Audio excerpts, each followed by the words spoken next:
I have written 11,406 intake reports in my career. I have processed diplomatic transfers, asylum petitioners, custodial detainees, military personnel on interspecies exchange, 2 delegations of beings who communicated entirely through bioluminescent skin pulse, and 1 subject whose psychological architecture was so alien to our assessment framework that we had to convene a review panel before we could even calibrate the initial gradient probe.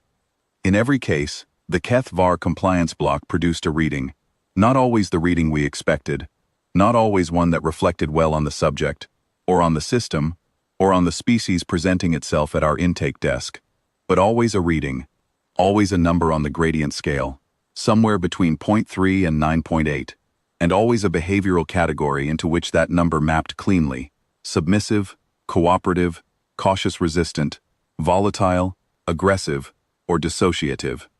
That is what I need the reviewing board to understand before I present the findings of this report. The system did not malfunction. The system did not produce an anomalous output due to equipment failure or calibration error, as my deputy was kind enough to suggest when she reviewed the raw logs. The system ran exactly as designed. It produced a reading that, in 22 years of continuous operation across 14,312 processed subjects, had never been produced before. The reading was not outside the scale. It was not a hardware fault. It was, as far as our diagnostic team can determine, entirely accurate. The gradient returned 0.00. The subject was a human female, 34 standard years of age, named Sarah Voss, diplomatic transfer classification, assigned to the Keth-VAR facility as part of the Interstellar Cultural Exchange Accord, Cohort 7. She arrived at the intake desk at the 3rd hour of the morning watch, carrying a single standard-issue transit case and a thermos of what she later identified as cold coffee. She presented her travel documentation without being asked. She said good morning. She asked whether the ambient temperature in the processing wing could be adjusted, as she ran warm. The intake officer noted, in the preliminary log, that the subject was pleasant. I want that on record. She was pleasant throughout. The Keth-VAR gradient scale works through environmental and social cues, escalating in sequence through 9 calibrated tiers. It is not invasive. It is not punitive. It is a behavioral assessment instrument, designed over 40 years of multi-species research, that measures a subject's automatic response to institutional hierarchy signals, the speed at which their behavior aligns with the dominant social structure in the room. Every species we have assessed has an instinctive response to these cues. The gradient measures that response. A well-adjusted cooperative subject typically settles into a reading somewhere between 2 and 4 within the first 10 minutes. A cautious resistant subject may take longer, may push up into the 5 or 6 range, but eventually aligns. The system accounts for that. The system was designed to account for species variation, for cultural difference, for individual psychological outliers. 40 years of research, 14,000 subjects. Tier 1 of the assessment is environmental. The processing room temperature drops 2 degrees. The overhead lighting shifts from neutral to a cooler, marginally more clinical spectrum. Not enough to register consciously as intimidating, but enough to activate the ambient unease that every species we have studied associates with institutional authority. The effect is subtle. It is meant to be subtle. Most subjects don't notice it consciously. Their behavior changes anyway. They sit a little straighter. Their vocalization rate drops slightly. Their eye contact patterns shift toward the assessment officer. This is Tier 1. It is the baseline. Subject. H7 noticed the temperature change. She remarked on it. She said, and I am quoting directly from the audio log, "There it is. I thought it was me." She pulled a light jacket from her transit case, put it on, and asked whether I wanted to see her secondary documentation while we waited for the heating to come back. I told her the temperature was part of the facility's standard climate management protocol. She said that was fine, and offered me a sip from her thermos. I declined.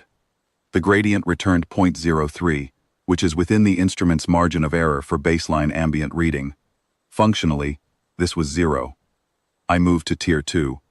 Audio cues. A low-register harmonic at a frequency our research showed activates status recognition behavior across 17 assessed species, not audible to most of them as a discrete sound. experienced as a mild perceptual weight in the room, a sense of formal authority, the behavioral equivalent of a senior officer entering a space.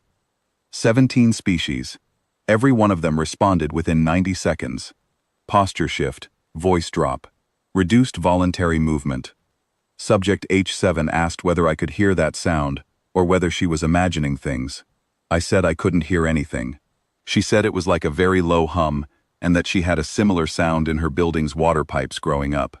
She said she had been meaning to ask, was there a cafeteria in the facility, or would meals be provided in room? The gradient returned 0.01. I will spare the reviewing board a detailed account of every tier, because the result was the same across all 9. At Tier 3, the introduction of 2 additional staff into the observation anteroom, visible through the partition glass, their posture and positioning calibrated to project institutional authority. Subject H7 waved at them, not aggressively, not sarcastically. She waved the way you wave at people you recognize on the other side of a window. One of them waved back before catching himself. I note this in the interest of full disclosure.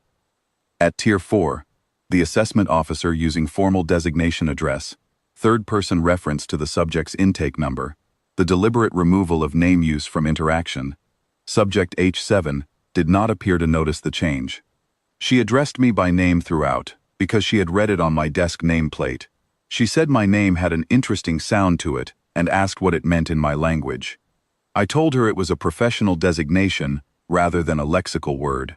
She said that was interesting, and was the coffee situation fixed, or should she have rationed what she brought? At Tier 5, I introduced a compliance statement, a formal declaration of the facility's authority over the intake process, presented in the standard weighted phrasing developed by our Behavioral Research Division to trigger automatic deference recognition in subjects across species lines. The statement has been refined over 30 years. The phrasing is not threatening. It does not contain explicit coercion. It is constructed from the precise grammatical structures and tonal patterns that our research has identified as the universal signal set for institutional primacy. 30 years of refinement. I have delivered it to 714 subjects in my personal intake log. Not one of them failed to register a gradient shift at Tier 5. Subject H7 listened to it carefully. When I finished, she said, "Sure, that all makes sense." And then she asked whether the partition glass was a special material or standard construction, because she was noticing an interesting refraction pattern in it. At Tier 6, I used silence. Extended silence, calibrated to the duration our research identified as the threshold at which most species begin to fill the social void with compliance behavior. Small voluntary disclosures, offers of information, behavioral concessions designed to reduce the ambient uncertainty. The silence was 40 seconds. In 714 intake sessions, I have never needed the full 40 seconds.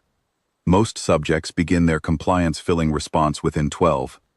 Subject H7, at the 30-second mark, said, "I like this room. Good proportions." I ran all 9 tiers. At Tier 8, the entry of 2 senior enforcement officers in full assessment regalia, positioned at the room's primary egress points, standard operational posture for a Class 4 compliance escalation. Subject H7 glanced at them, nodded, and asked me whether I had a preference between the 2 forms she had been given to fill out, because she thought she might have started on the wrong one. One of the enforcement officers later noted in his debrief that he had never felt, in 14 years of field operations, more like furniture. The gradient did not move. I want to be careful here about how I characterize what I observed in Subject H7's behavior, because I think the characterization matters for the board's understanding of what the system was measuring. She was not defiant. Defiance has a gradient reading, typically in the 7 to 8 range, characterized by deliberate counter-posturing, elevated vocalization, and eye contact patterns that challenge rather than ignore authority cues. Defiance is a response to the hierarchy. It acknowledges the hierarchy and refuses it. We have a category for that. She was not oblivious. Oblivion also has a gradient signature, the flat, slightly low reading of a subject who simply isn't processing environmental information at normal rates, typically associated with cognitive atypicality or acute psychological distress. We have a category for that too. She was not performing calm. We have learned to detect performed calm. It is the most common sophisticated coping response among cautious resistant subjects, and it has its own tells. The micro movements are different. The eye patterns are different. The gradient catches it. What the gradient returned, across 9 tiers and 47 minutes of assessment, was a subject who was simply present, attentive, curious about the room, comfortable in an unfamiliar institutional space in the way that a professional who has worked in a great many unfamiliar institutional spaces learns to be comfortable. The hierarchy cues were reaching her. I am certain of that. She noticed the temperature change. She heard the harmonic. She saw the enforcement officers. The stimuli were landing. She did not have a reflex to respond to them with. This is what I have spent 3 days trying to write in language that the reviewing board will understand, because our science does not have a clean term for it. Every species we have assessed carries a behavioral architecture shaped by the social hierarchies that produce them. The gradient measures the automatic, subcognitive response to hierarchy signals, not the considered response, not the chosen response, but the flinch, the settling, the small automatic adjustment that says, I have recognized the structure of this room and my position within it. Subject H7 did not flinch. Not because she chose not to, not because she was trained to suppress the response. Our behavioral team reviewed 4 hours of footage. There was no suppression. There was no visible effort. The instinct was simply not there. The system sent the signal, and the signal arrived at a receiver that had no corresponding architecture to complete the circuit. When I asked her about it directly, not as part of the assessment, but at the end of the session, when I was closing the log and trying to make sense of what I was looking at, she thought about it for a moment. She said she was used to being in places where she wasn't sure of the rules yet. She said she had found, over the years, that if you stayed curious and kept asking questions, most places eventually told you what you needed to know. She said institutional spaces were all more or less the same once you'd been in enough of them. She said this without irony, without the flat affect of dissociation or the slight elevation of performed confidence. She meant it as practical advice. I told her the compliance assessment was complete. She asked whether she'd passed. I told her the system did not produce a pass or fail result, only a gradient reading. She said that sounded like a pass to her, and asked again about the cafeteria. The Keth-Var gradient scale has processed subjects from 41 recognized species across 6 sectors. It has produced readings ranging from 0.3 to 9.8. It has produced high readings that reflected genuine volatility, and high readings that reflected species-level threat response to unfamiliar environments, both of which are distinctions our protocols are designed to accommodate. It has produced low readings on individuals with exceptional professional composure, and those readings, the lowest prior reading in the log, a 2.1 from a Vethrani trade envoy, with 30 years of interspecies diplomatic posting, were still readings, still a number, still a category. The system returned 0.00, repeated 7 times across the session log. Each time the automatic recalibration ran its check. 7 readings, same result. The formal recommendation of this report is as follows. The Keth-Var compliance block should suspend application of the gradient scale to human subjects pending a full behavioral taxonomy review. The current scale's categorical architecture, submissive, cooperative, cautious resistant, volatile, aggressive, dissociative, does not contain a category for a subject who registers the hierarchy signals accurately, demonstrates no processing deficiency, and produces no behavioral response, not because the signals failed to arrive, but because the subject carries no instinctive architecture for hierarchy alignment response in the first place. We need a new category. I have submitted a preliminary proposal to the Behavioral Taxonomy Division. They have asked for more data. I have told them I do not know how to produce more data without processing more human subjects, and that this is a matter they should take up with the intake scheduling office rather than with me. I closed the assessment log at the 4th hour of the morning watch. Subject H7 had been transferred to her residential quarters 20 minutes earlier. She had, on the way out, asked the intake officer at the exit desk whether the facility had any good spots for a walk, because she always slept better after some fresh air.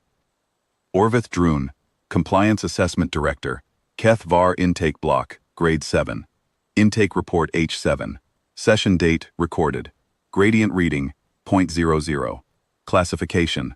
Pending taxonomy revision. Note appended for future assessors. Do not spend time on tiers 1 through 9. Offer her the cafeteria directions when she arrives. She will ask.